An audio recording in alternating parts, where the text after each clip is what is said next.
Ja siin ma siis nüüd olen kahe erineva mootorratta vahel. Minu endine ratas Honda Transalp aastast 1988 ja minu tuliuus mootorratas Royal Enfield Himalayan, mille registreerimiskuupäevaks on saanud 04.06.2024. Ja miks ma siis sellise valiku tegin, et ma ikkagi ostsin endale tutika mootorratta? Ma käisin mõni aeg tagasi tegemas Himalayaniga proovisõitu. Ülimõnus selline, ta on hästi selline sujuv ratas, tal on nii mugav sadul. Ma olen küll tegelikult sõitnud Himalayaniga ainult umbes tund aega. Ja kui ma ütlen, et see ratas sõidab hästi rahulikult, siis põhjus on kindlasti see, et sellel rattal on ka väiksem mootor. See on 411 kuubikut ja kui ma räägin võimsusnumbritest, siis minu Honda Transalp on 41 kilovatti mootoriga ja Himalayan on kõigest 18 kilovatti, tegelikult isegi 17,9. See ratas ei kasuta ka jahutusvedelikku ehk tegemist on õhkjahutusega mootoriga.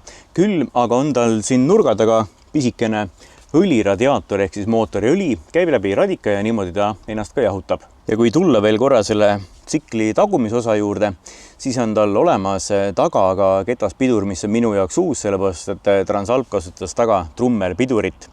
See ratas on ka ABS-iga, nii esimene kui tagumine pidur siis kasutab ABS-i, küll aga on võimalus siin tagumise ratta ABS ka välja lülitada, et oleks parem kusagil nii-öelda off-road radadel sõita.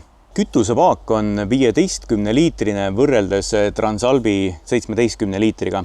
Küll aga mis on eriti positiivne minu jaoks on see, et Himalayani kütusekulu on äärmiselt väike ja jääb see sinna 3,2 ja 3,1 liitri juurde. Kindlasti tuleb rääkida siin ka ratastest, mis on tegelikult nii-öelda seiklejate ja offroadi meeste jaoks ideaalne.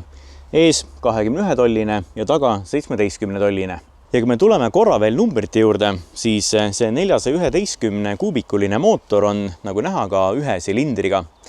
Selle tsikli kaal on 199 kilogrammi ja see mootor veab seda ratast edasi maksimaalselt 127 kilomeetrise tunnikiirusega. Kui ma tulen korra selle mootori kellaploki juurde, siis on siin olemas tahomeeter, näitab kütusekulu, näitab kiirust muidugi ja digitaalsed numbrid näitavad siin siis kui palju ma olen läbi sõitnud, siin on trip A, trip B ja siis saan vaadata ka nende trippide keskmist kiirust.